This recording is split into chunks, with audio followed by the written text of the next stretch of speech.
Yeah, please. I wanted to ask you about Kodak. You had a big announcement the other day about getting Kodak into the pharmaceutical business, but the SEC is now investigating what happened.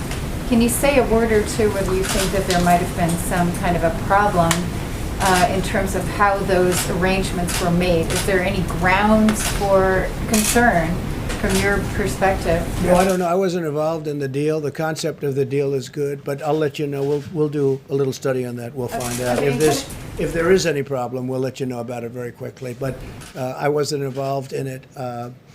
It's a big deal. It's a way of bringing back a great area, too, in addition to pharmaceuticals. Kodak has been a great name, but obviously pretty much in a different business. And so we'll see what that's all about, but we'll let you know very quickly. Yeah, please. I just want to follow up before I ask a coronavirus question on Lebanon. You called this an attack.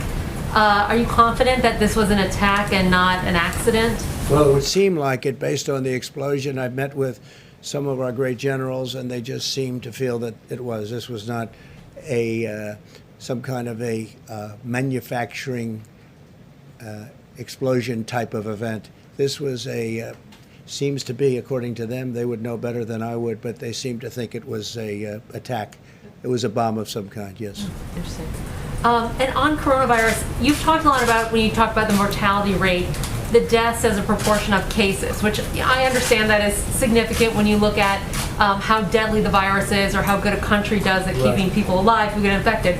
But when you're talking about the scope of this virus, when you look at the percentage of the population that's died, there's only 3 countries that have more deaths than the U.S. So how do you explain that why the percentage of the population who's died is so much higher in the U.S.? Well, I think actually the numbers are lower than others. I'll get back to you on that, but we proportionately are lower than almost all countries. We're at the bottom of the list. And we're, relative to cases also, we're at the bottom of the list, which is a good thing being at the bottom of the list. But I can get back to you. We have about 4 or 5 different lists on that. And we're generally speaking at the very bottom of the list. So I'll get back to you. When I look at the Johns Hopkins, Coronavirus Resource Center on their website, it says the most affected countries, when you look at deaths per 100,000 people of the population, so how many people of the population have died, you have the UK, Peru, Chile, and then the US.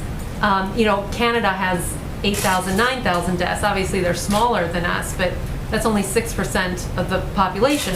That's 6% of our total cases. So why are the deaths so much higher in the U.S.? Well, a lot of our numbers were based on New York had a very tough time, as you know, New York, New Jersey, that area. And when you take them out, just as an example, take a look at Florida relative to New York. That's not to say anything wrong with New York. It was just a very tough place. People are close together. It's crowded. It's not easy. But when you take that out, our numbers are among the lowest. And even with it in, I will get back to you, but we have among the lowest numbers. They've done a fantastic job on it. Yeah, please. Yes. Go ahead. Yes, Mr. President. I would like to ask a question about the election, but one thing on unemployment first. Are you considering taking executive action to extend or rather reinstate the unemployment benefits that expired last week if Congress can't get a deal by the end of the week? Yes. And as a general point, what rate then would you want in there? A percentage or flat rate? We are looking at it. We're also looking at various other things that I'm allowed to do under the system, and such as the payroll tax suspension. And so we're allowed to do things. We're talking with the Democrats. They seem to be much more interested in solving the problems of some of the Democrat-run states and cities that have suffered greatly through bad management. I mean, really bad management. So that seems to be where they're looking for $1 trillion to help out with cities that are run by Democrats, in some case radical left Democrats, that have not done a good job. I appreciate today the Wall Street Journal said very good things, that we did a great job in Portland by having our people go in, Homeland Security, Chad Wolf and the folks. We went into Portland, and we've done a great job, and they had that in an editorial that we really won that situation. But we want the whole, we did save the courthouse. The courthouse was going to be burned down or knocked down. It was in tremendous danger. We went in, we took care of it, and we appreciated what the Wall Street Journal said. As far as the various things that I may or may not sign, I may not have to sign. I mean, progress is being made, as you know very well, in the Hill. We'll see what happens. But I have the right, including the payroll tax suspension. We may do some things. We want to take care of the eviction problem. People are being evicted very unfairly. It's not their fault. It's China's fault. It's not their fault. And people are being evicted, and we can do that with an executive order. So if we don't get, and we want to do it relatively quickly. I mean, even from the standpoint of COVID, people get evicted and then they go into shelters, and there are thousands of people in the shelters. And this is not a time, you never want to be in a shelter, but this is not a time to be in a shelter with the COVID. They catch it, they get it, and it's no good. So I may have to do something on evictions too, because the Democrats amazingly don't want to do it. We offered them short-term deals, and we offered them lots of alternatives, but so far, the only thing they really want to do is bail out states that have been poorly managed by Democrats. Okay? And if I could on the election, sir, can I? President Trump, on the sale of TikTok, you're basically arguing that the U.S. government is going to collect a cut from of a transaction including two companies in which it doesn't hold a stake in. That's unprecedented. That's never happened in U.S. history before, and the administration has offered very little explanation about how that's going to work. Can you back your statement up and provide specifics about how that Did you say would work? that's impressive? Did you actually use that term? I said it's unprecedented. Oh, well, it's almost the same thing. Not quite. I like it. I like impressive. I like impressive. Not quite. Close. So TikTok. TikTok is very successful. It does tremendous business in the United States. People are riveted by it. I mean, I have many friends, when they saw that announcement, they're calling. I think their kids love it. They don't, because they don't get to see their kids anymore. But they are. It's an amazing thing, whatever it may be. And I told Microsoft, and frankly others, if they want to do it, if they make a deal for TikTok, whether it's the 30% in the United States or the whole company, I say it's okay, but if you do that, we're really making it possible, because we're letting you operate here. So the United States Treasury would have to benefit also, not just the sellers. And I said, inform. Very simple. I mean, we have all the cards, because without us, you can't come into the United States. It's like if you're a landlord and you have a tenant, the tenant's business needs a rent. It needs a lease. And so what I said to them is, whatever the price is, a very big proportion of that price would have to go to the Treasury of the United States. And they understood that. And actually, they agreed with me. I mean, I think they agreed with me very much. Yeah, please, anybody. Thank you, sir. So that deal may or may not happen. We've given them till September 15th or so, and we'll see if we can have it, and if there can be great security, meaning the obvious security. Microsoft would be a company that would be good in that respect, or approved in that respect at many levels, including working with the Department of Defense, and they're very high-level approvals. So it would be good, but there are other companies also. Yes, please. Thank you, sir. Have you or anyone in the administration reached out to other companies aside from Microsoft to see if they're interested? No, we've had other companies call us. Microsoft called me directly, and we've had other companies call. I don't know where they are. It sounds like Microsoft is along the way of doing something. I don't blame them. It'd be, it's a great company. It's really a great company, but we cannot take the security risks of any of those companies, including Huawei, which, as you know, we put a halt to. But we can't take the security risk. I think our attitude on China has changed greatly since the China virus hit us. I think it changed greatly. It hit the world, and it shouldn't have. They should have been able to stop it. So we feel differently. I just don't know. When you lose so many thousands of people, and ultimately it'll be millions of people around the world. It's a terrible thing that happened to the United States and Europe and the entire world. Really a terrible thing. Yes, please. Thank you, Mr. President. I have two quick questions, one on the virus and one on policing. On the virus, you said recently that there can be too much testing. Can you explain what the downside would be from testing too many Americans for the virus, and why you haven't provided a date by which all Americans might have the same kind of testing that we have here at the White House? Well, we do more testing than anybody in the world, as I explained, and I don't mean just a little bit. If you look at India, they're at about 11 million, and we're at 61 million. And there comes a point when you want to focus your testing in a different way. and we'll be announcing some. What we've done is incredible with the testing. Not only the testing, not only the number of tests, but also, very importantly, the quality of the test and the machinery itself to do the testing. Nobody thought it would be possible to get a 5-minute and a 15-minute result. That's a very accurate result, and we do with Abbott. Abbott Laboratories has done a great job. Many of these companies have done an incredible job.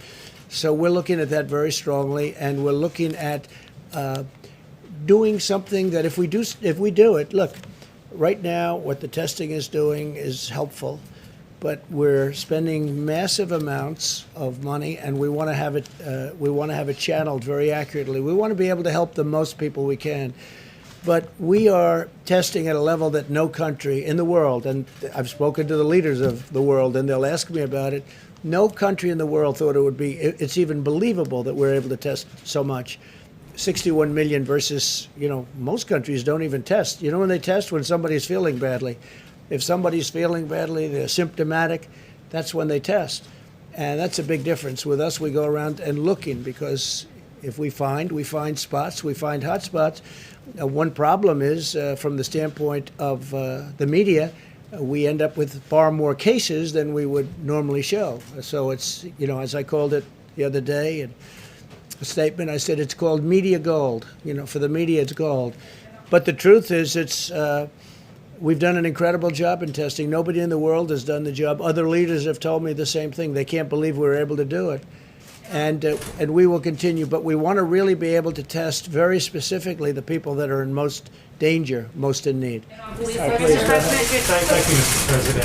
I wanted to ask you first about what you tweeted out earlier today in regards to Florida and your comfortableness as it relates to mail-in ballots for Florida. Okay, I'm glad you're asking. Why does that apply to Florida and it doesn't apply to mail-in balloting across the country? So Florida's got a great Republican governor, and it had a great Republican governor. It's got Ron DeSantis, Rick Scott, two great governors. And over a long period of time, they've been able to get the absentee ballots done extremely professionally. Florida is different from other states. I mean, in Nevada, where you have a governor, he said, let's just send out millions of ballots, and the post office cannot be prepared. I haven't spoken to the post office about it, but I don't know how they could possibly be prepared. Florida has been working on this for years, and they have a very good system of mail-in, and that would be absentee or even beyond absentee. So in the case of Florida, there aren't too many people that would qualify. They're so well-run. Florida's a very well-run state, low taxes, low everything. They've done a great job, really a great job. And the two governors, between the both of them, they've really got a great system of absentee ballots, and even in the case of mail-in ballots, the postal services are built up there. It takes a long time. When you look at the Carolyn Maloney election, I think and I'll give you the story, I think you have to do that election over. That election's no good. You have to take a look in New York. They have thousands of ballots. They don't know what happened to them. Is there fraud? It's a disaster. And that's only for a relatively small number of ballots. But I think they have to do the election in New York over. The Times wrote a big story about it yesterday, front page story. It's a disaster. It's a mess. And they have to do that. I think they have to do that election over. Nobody can know what the election result is. So in the case of Florida, they've done a great job. They've had tremendous success with it. But they've been doing this over many years, and they've made it really terrific. So for Florida, you can mail in your ballots. You don't have to go. In maybe a couple of other states, they've worked out a system. But this took years to do. This doesn't take weeks or months. In the case of Nevada, they're going to be voting in a matter of weeks. And you can't do that. I can't imagine the post office could do it. All of a sudden, they're supposed to be dealing in millions of ballots. But Florida's done a great job, and we have total confidence that if you mail in your ballot in Florida, it's going to matter. Thank you all very much. Thank you. Thank you very much. What about in other states? Would you encourage voters in other states? All right, folks. Thank you so much for joining us and choosing us as your news source here at Golden State Times. If you're new to the channel, we encourage you to subscribe and click that notification bell. Once again, if you're new to the channel, we encourage you to subscribe and click that bell. We cover President Trump fairly and completely. We cover the White House, the State Department, Pentagon, Congress, Senate, everything that has to do with politics here at Golden State Times. So if it's the type of coverage that you want to see, completely and fairly the coverage of President Trump, then make sure you subscribe and you click that bell. If you want to get notified for future live streams here at Golden State Times directly by us instead of YouTube, all you have to do is text the word Trump Live to the number 555-888.